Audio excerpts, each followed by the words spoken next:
क्या है कि हासिल जो है दरअसल वो गांधी है। आप इसको किस तरह से देखते हैं? मैं आपसे असहमत हूँ। और इसलिए असहमत नहीं हूँ कि आपने कोई बुरी बात कही है। काश ऐसा होता। इस समिट के साथ में जो सबसे बड़ी जिससे कि दुर्घटना घटी है वो ये कि अब बहुपक्षीय जो वार्ताएं होती थी और उनके बीच में जो कॉमन एजेंडा होता था उसका एक तरह से अंत हो चुका है। ये G20 का जो समिट दिल्ली में हुआ ये बहुपक्षीय वार्ताओं के साझा एजेंडे के अंत की शुरुआत है और ये एक तरह से G20 को भी इर्रिलेवेंट बनाने की शुरुआत है। क्यों कह रहा हूं मैं ये क्योंकि इसमें मैंने आज वो सारा डिक्लेरेशन पूरा पढ़ा ए टू जेड और जिस तरह की घटनाएं घटी आज क्या हुआ मैं नहीं पढ़ पाया देख पाया क्योंकि मुझे टाइम ही नहीं मिला।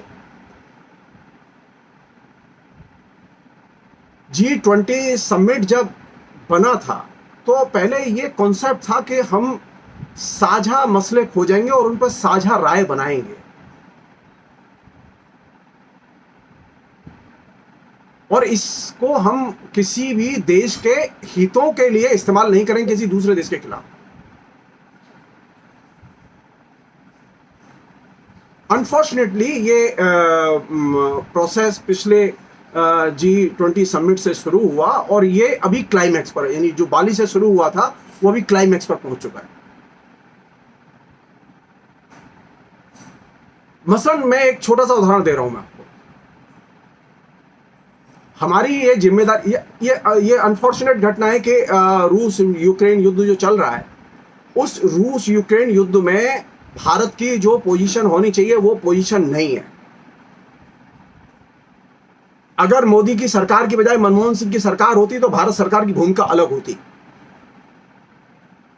भारत सरकार ने इस मसले पर जो भूमिका चुनी वो ऊपर से देखने में बड़ी डिप्लोमेटिक और बड़ी बैलेंस लगती है कि हम किसी के साथ नहीं है हम किसी के पक्ष में नहीं बोलेंगे, लेकिन नहीं। आज स्थिति यह है कि सारी दुनिया में पश्चिमी देशों ने रूस पर आर्थिक पाबंदी लगाई हुई है। कायदे से ये आर्थिक पाबंदी के खिलाफ में हमें स्टैंड लेना चाहिए था और बोलना चाहिए था। हुआ यह कि हमने सारी चीजों को इग्नोर किया। आज रूस पर आर्थिक पाबंदी का मतलब समझ रहे हैं आप? सारी दुनिया में बैलेंस बिगड़ चुका है, तरह तरह का क्राइसिस पैदा हो चुका है और अब बहुत सारे लोग जो सामग्री रूस से खरीदते थे डायरेक्ट अब वो रूस के जरिए पहले भारत आती है, भारत लेता है और भारत के जरिए फिर वो दूसरी दुनिया में जा रही है। तो हमारी जो भूमिका हो सकती थी डिप्लोमेटिकली, हमारी भूमिका ये नहीं रही है कि हम हाशिए पर रहे हों। जी नहीं, अंतरराष्ट्रीय संबंधों में भारत की अनेक क्रूशल टाइम में निर्णायक भूमिका रही है। संयोग की बात है कि नरेंद्र मोदी ये चांस चूक गए और मैं बहुत ही सॉफ्ट लैंग्वेज का इस्तेमाल कर रहा हूं मैं। इसलिए ये जो G20 समिट हुई है इस G20 समिट का एक पहला सबक या निष्कर्ष ये निकलता है कि अब बहुपक्षीय जो समझौते होते थे, बहुपक्षीय जो वार्ताएं होती थी वे उनका युग चला गया जिसके लिए G20 समिट को बनाया गया था। यानी सोशल ग्रोथ और वित्तीय स्थिरता के बारे में हम साझा एजेंडा बनाएं और साझा समझ बनाएं, यह बुनियादी कॉन्सेप्ट था जो G20 समिट की स्थापना के समय तय किया गया था। यहां मुझे मनमोहन सिंह रह रह के याद आ रहे हैं। अगर मनमोहन सिंह प्रधानमंत्री होते तो यह संकट न होता। आप याद कीजिए, मैंने पिछले एक प्रोग्राम में आपके में जिक्र भी किया था कि 2008 के आर्थिक संकट के दौरान सारी दुनिया जिस समय तबाही की ओर थी, हमने राष्ट्रीय हितों से ऊपर उठकर, अमेरिका, रूस, चीन, इनके हितों से उठकर अमेरिकी इकोनॉमी की रक्षा के लिए कदम उठाए थे। आज स्थिति है कि पूरा का पूरा रूस क्राइसिस में है, पूरे पश्चिमी देश उसके ऊपर आर्थिक पाबंदी लगा चुके हैं और हमारी तरफ से कोई इनिशिएटिव नहीं है। एक अन्य चीज जो कि इस पूरे G20 समिट से निकल के आई है जो दिल्ली वाले से, वो ये कि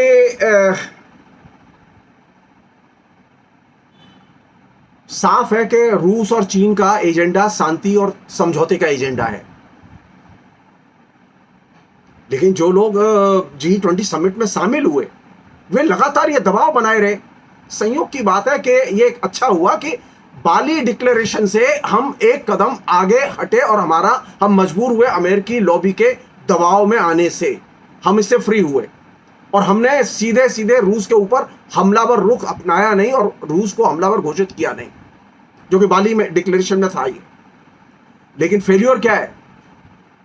फेल्योर यह है कि जो विभिन्न जो प्रसंग हैं या विषय हैं जिन पर विदेश मंत्री और विकास मंत्री स्तर की वार्ताएं G20 के देशों के बीच में हुई हैं, उनमें कोई भी एक साझा स्टेटमेंट जारी नहीं हुआ और यह सबसे बड़ा फेल्योर है।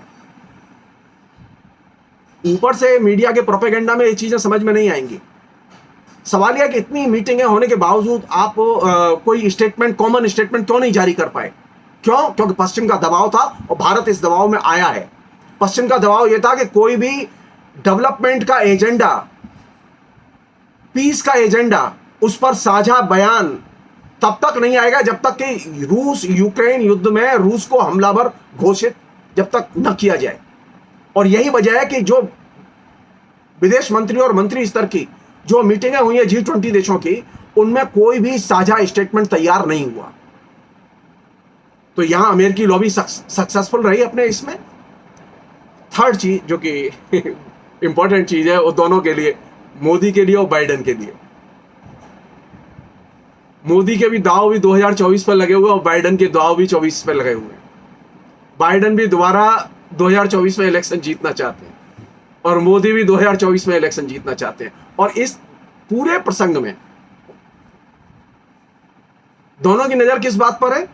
अपने अपने देशों की जनता को कैसे लुभाया जाए और समझाया जाए कि मैं बहुत महत्वपूर्ण काम कर रहा हूं।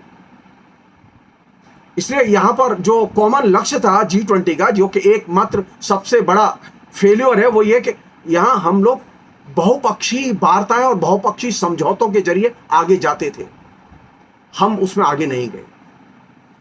जी। सेकंड राउंड में जब आप कहेंगे तो मैं कुछ बोलूंगा, नहीं तो अभी मैं रुक दे रहा हूँ। जी, मैं आता हूँ आलोक भाई मैं आपके पास आता हूँ। और जो मैं देख रहा था आज सुबह अखबार जब देख रहा था तो उसमें एक आया कि नई दिल्ली में हुई G20 समिट को एक ऐतिहासिक डील के तौर पर याद किया जाएगा। ये डील भारत, यूरोप और मिडिल ईस्ट यानी खाड़ी देशों के बीच हुई है। इसे Bharat, Europe, middle east economic corridor deal कहा गया है।